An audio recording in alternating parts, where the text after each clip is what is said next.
Assalamualaikum warahmatullahi wabarakatuh. Selamat berjumpa kembali dengan saya, yaitu Tahir Afandi, sebagai guru pengampu mata pelajaran pendidikan agama Islam. Bagaimana kabar semuanya? Mudah-mudahan baik semuanya ya. Pada pertemuan kali ini, yaitu pertemuan ke-8, mata pelajaran pendidikan agama Islam, kita akan membahas sebuah materi, yaitu Al-Hadis. Apa sajakah pengertiannya, pembagiannya, dan lain-lain? Nanti kita akan bahas. Oke, langsung saja kita bahas. Check this out. Kita mulai semuanya dengan sama-sama membaca lafaz basmalah. Bismillahirrahmanirrahim. Topik fokus yang akan kita bahas pada kesempatan yang mulia ini adalah tentang definisi hadis, macam-macam hadis, fungsi hadis terhadap Al-Quran, kemudian istilah dalam ilmu hadis, dan juga penjelasan tentang hadis ahad. Yang pertama, pengertian tentang hadis. Apa sih yang dimaksud dengan hadis? Kemudian apa yang dimaksud dengan sunnah? Kemudian ada juga khobar dan juga asar.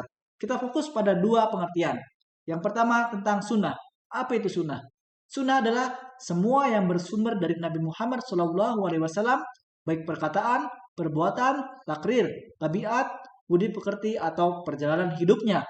Sementara hadis ialah perkataan, perbuatan, dan takrir yang bersumber dari Nabi Muhammad SAW. Ada pula ulama yang menyamakan sunnah dengan hadis. Setelah itu kita akan membahas tentang macam-macam al-hadis. Ada berapa sih macam-macam al-hadis? Yang akan kita bahas adalah ada 4 macam al-hadis. Yang pertama adalah hadis qauliyah, yaitu hadis perkataan. Yang kedua ada fi'liyah, hadis perbuatan.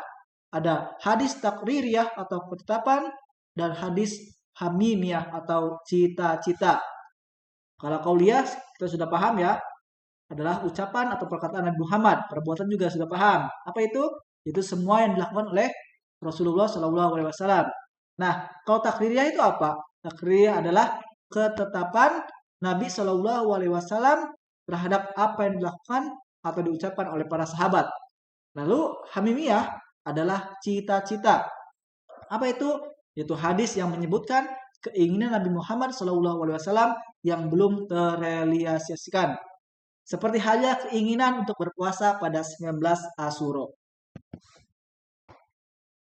Selanjutnya adalah fungsi hadis. Apa sih fungsi hadis dalam Islam itu? Yang pertama, saya akan jelaskan dulu kedudukan hadis.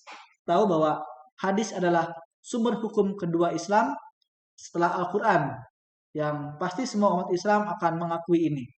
Oke, kita langsung ke fungsinya. Yang pertama, fungsi hadis adalah untuk tafsir atau menjelaskan, terutama terhadap ayat-ayat Al-Quran yang memerlukan perincian atau penjelasan yang lebih lanjut. Yang kedua adalah takrir atau memperkuat. Apa itu? Yaitu menetapkan dan memperkuat apa yang telah diterangkan dalam Al-Quran. Kemudian ada tasri atau menetapkan. Apa itu? Yaitu memberikan kepastian hukum Islam yang tidak ada di dalam Al-Quran. Kan biasanya dalam Al-Quran hanya menerangkan pokok-pokoknya saja. Ya, contohnya zakat fitrah. Nanti akan ditetapkan dalam hadis berapa syarat-syaratnya, kilonya, beratnya, dan lain-lainnya. Lanjut. Istilah-istilah dalam ilmu hadis. Dalam ilmu hadis kita mengenal istilah sanad. Yang kedua ada matan, dan yang ketiga ada rawi. Nah, di sini dalam hal ini kita akan melihat juga nih bahwa dalam hadis pun akan terbagi menjadi dua, yaitu ada mutawatir dan juga ada ahad. Oke, saya jelaskan apa yang dimaksud dengan hadis-hadis tersebut. Lanjut.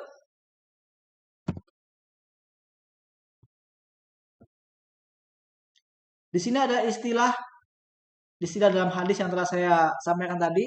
Pertama adalah sanad. Apa yang dimaksud dengan sanad? Sanad di sini adalah alur sandaran.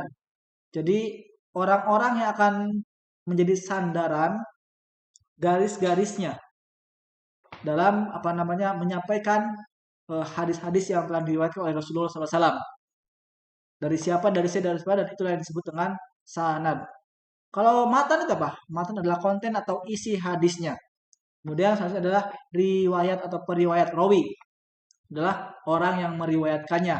Biasanya dia yang bertemu dengan Rasulullah SAW, yang melihatnya langsung, dan dia yang telah mengikutinya secara langsung eh, dalam yang dilakukan oleh Rasulullah ataupun yang dikatakan oleh Rasulullah. Itu disebut dengan rawi atau periwayat. Jelas ya di sini ya. Kemudian macam-macam hadisnya. Di sini hadis yang pertama adalah hadis mutawatir. Apa itu hadis mutawatir? Hadis mutawatir adalah hadis yang diriwayatkan oleh sejumlah orang yang tidak terhitung jumlahnya, dan mereka tidak mungkin bersepakat berbohong dengan perawi yang sama banyaknya hingga sanadnya bersambung kepada Nabi Shallallahu Alaihi Wasallam. Sementara yang ahad itu adalah hadis yang diriwayatkan dari Nabi Shallallahu Alaihi Wasallam oleh seseorang, dua orang, atau sedikit lebih banyak dan belum mencapai syarat hadis mutawatir. Semacam itu ya. Nah, dalam hal ini hadis ahad itu ada dua macam, dari segi kuantitas dan juga segi kualitas. Pertama, dari segi kuantitas. Nah, dalam segi kuantitas hadis ahad itu terbagi menjadi tiga. Itu ada hadis masyhur, aziz, dan gharib. Nah, dari segi hadis ahad dari segi kuantitas ini, pertama ada hadis masyhur, yaitu hadis yang diriwayatkan oleh 3 orang sanad atau berlainan. Kemudian ada hadis aziz, yaitu hadis yang diriwayatkan oleh 2 orang sanad.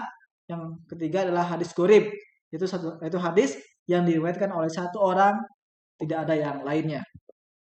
Lanjut. Yang kedua, hadis ahad dilihat dari sisi kualitas. Ada sahih, hasan, dan doif. Hadis sahih adalah hadis yang diriwayatkan oleh perawi yang adil, yang sempurna ketelitiannya, sanadnya bersambung sampai kepada Rasulullah dan tidak mempunyai cacat. Itu hadis sahih. Yang kedua ada hadis hasan, hadis yang diriwayatkan oleh perawi yang adil tetapi kurang teliti, sanadnya bersambung sampai kepada Rasulullah, tidak mempunyai cacat dan tidak berlawanan dengan orang yang lebih terpercaya. Yang terakhir adalah hadis doib, hadis yang tidak memenuhi syarat-syarat hadis sahih dan juga hadis hasan. Oke teman-teman, bagaimana pertemuan pada kesempatan kali ini, yaitu pertemuan ke-8 tentang materi al-hadis. Apakah teman-teman semuanya paham? Baik, mudah-mudahan semuanya bisa memahami materi kita kali ini. Dan untuk menguji pemahaman kalian dalam materi ini, kerjakanlah kuis berikut ini dengan baik dan benar. Ya, semuanya untuk mengerjakan kuis, silakan bisa scan barcode di bawah ini. Nanti bisa menjawab soal-soal yang telah saya sediakan di Google Form. Terima kasih, selamat mengerjakan. Wassalamualaikum warahmatullahi wabarakatuh.